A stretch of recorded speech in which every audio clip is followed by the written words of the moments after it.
All right, haven't had one of these gyms in a while.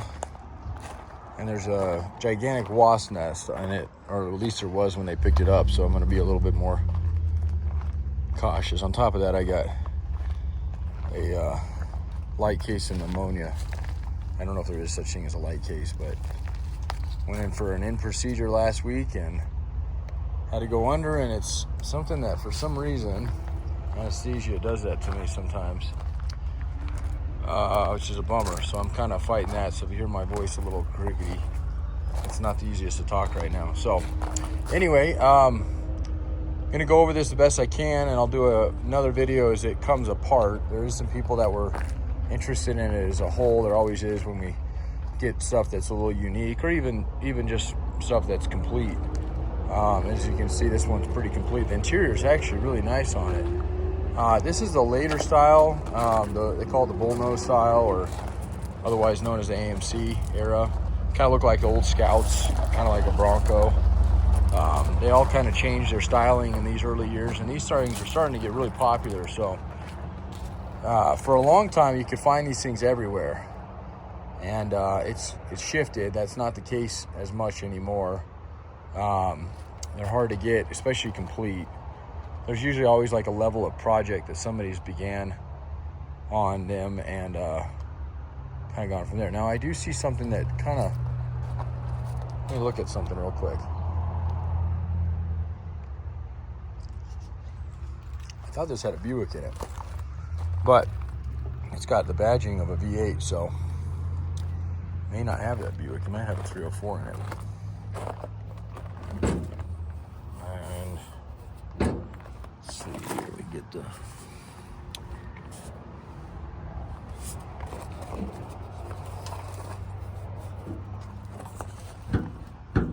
maybe. There we go.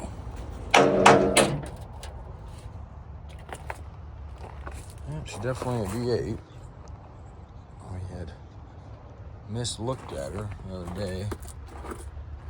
The battery tipped over when they ported it over here.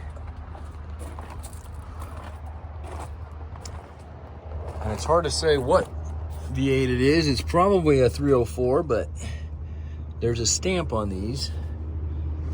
And probably from this angle, I'm not going to be able to see it. It's up underneath the motor mouth, so more than likely it's a 304. But, you know, if we find out somebody swapped it or got something bigger in it, like a 360 or 401, we'll advise that way. But right now, we'll just go off of that. And, yeah, complete. It's got power steering. So that'll be a nice power steering conversion kit. We sell those for the V8s and strict 6-cylinders as well. It's got power brakes. Somebody's put a power brake booster on it. I don't believe those came on these. I know they had them on some Jeepsters, but this one, they kind of had the bells and whistles on these, where the CJs were kind of basic. They didn't have a lot of that stuff then. So, and then as far as the grill goes, it's, you know, great here, and then it's damaged over here. Might be able to be fixed, but we'll just chalk that one up for a no-go. That fender's pretty crunched here. It's got some rot coming down the side anyway on it. The hood looks good. That's kind of a unique hood too. I haven't seen, but again, a lot of times when we get these, the hoods are gone on them. So we can get this thing to go down without. Yeah. Okay. Cool. All right. Windshield frame looks good. See any rot in it? It's always hard to say until we actually get it pulled. There's a lip down here that can be a little bit deceiving, but the good news is it's got good glass. Now normally we pull glass whenever we ship these, and we can ship them with them, but we don't warranty the glass if it breaks, and it's usually not something that's advisable to ship with glass, but and part of the reason is because it makes it so heavy. This fender looks excellent. A couple dings here or there, but no rot in that, or at least it doesn't appear. It looks like the boat sides, or whatever they call them, got some damage down there and some rust in it. How bad is hard to say. It's definitely got a little bit in there. So the doors look good. Looks like the panels are out of them. But I do believe these function. I mean, they open, obviously. Looks like the glass is good in them. Nice and smooth too. And window opens up. That's cool. Seats are surprisingly super clean. And it's got that original matting in it. So, which is a little hard to see, you know, if there's any rot in this tub with this stuff. I mean, this is really clean for being as old as this thing is. As complete as it is. It's definitely got a little bit of issues in the bottom tub side, but the top looks solid. I don't see any damage on it. That top will go quick. We don't get a lot of good tops in. It looks like a little bit of the headliner is still intact. The center strip is out of it.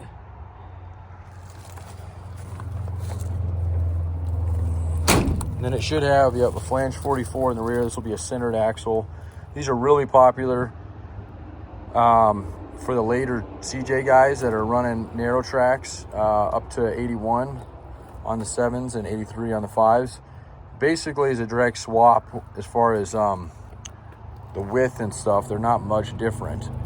There is some perch difference on them, so you have to modify a little bit. But overall, I'm gonna put my drink. My cough elixir that I made, but oh crap.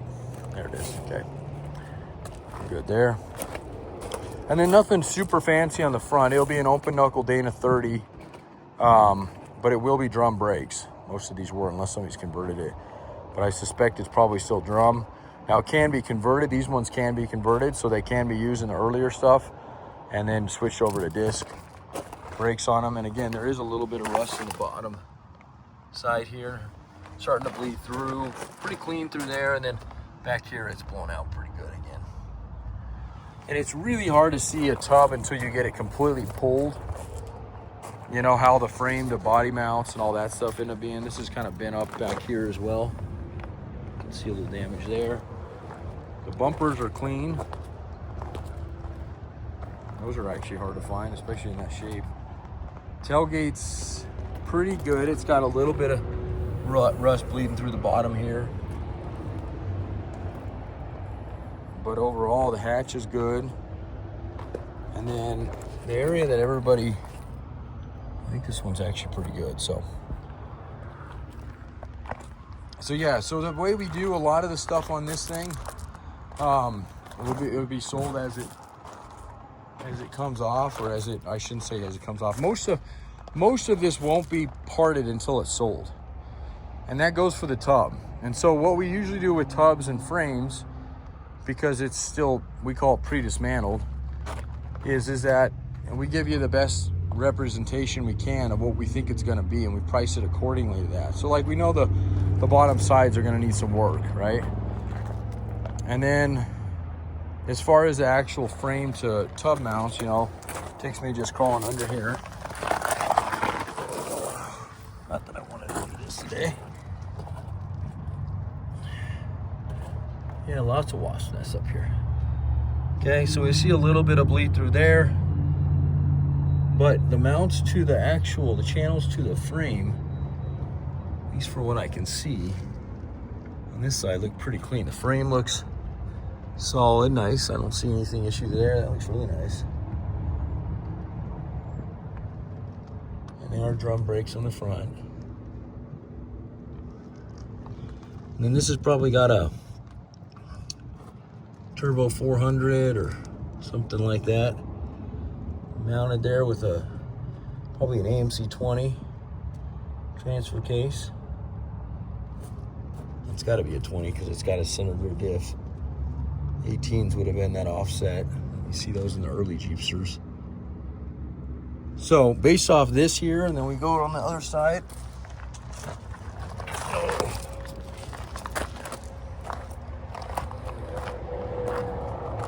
Do the same thing. Hopefully I have just as good of luck not running into a live nest under here.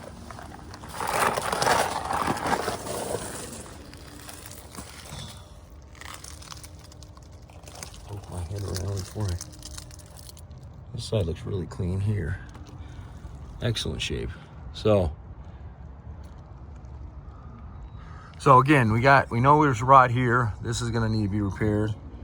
This is, and then there's some dents along the side through here. But the overall tub mounts, they look great. The frame looks excellent. And then of course the hardtop net. So we would price it accordingly, knowing what we see here. And if it ends up being a lot better than what we see, if somebody's already secured the tub, we always do a deposit. And once we get it stripped down, we send you a video. We still want your final approval on it. But everything turns out the way we think it's gonna be. You save a little bit of money by doing the pre-dismantle, and it locks it in. So just in case it turns out to be better, you know, then we're not gonna say, oh wait, it's a lot better than we thought. We're gonna go up on the price. And on old stuff, that happens a lot.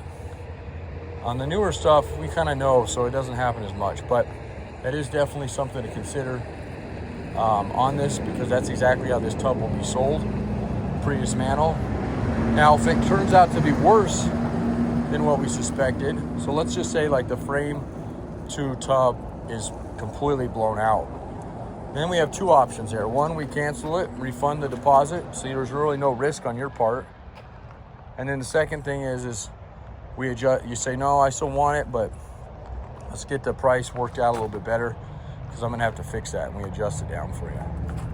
So the frame and the tub are really the only things we really have to do that on, because the rest of it we can see pretty clearly. So the seats will probably be sold as a set of seats, and more than likely, even though we normally don't do it this way, we'll sell the seats with the brackets, because they're all intact and all there. And they look, again, I mean, it smells old, like it's been sitting, you can tell, but I can smell that old like barn dust kind of smell in it, but it's still got the, I mean, it's in really great shape. The doors are super clean. I don't see any issues with the doors. They open and close. They have that old kind of clickety clack I like to hear on that old stuff. And yeah, I'm happy with it. I mean, it's, like I said, I don't get these all that often. We try to find them when we can, but unfortunately they're just far and few between, especially ones that are fairly complete. And then the motor is the same thing. So we would list it as what we know on it. It's got, you know, X amount of miles on it.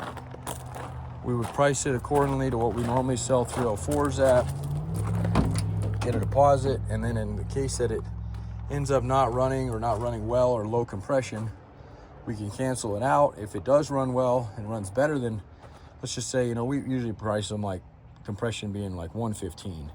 Let's just hypothetically say compression comes back a lot better, 135, you know, on up. Well, again, you've kind of locked it in at what it is. So, and I suspect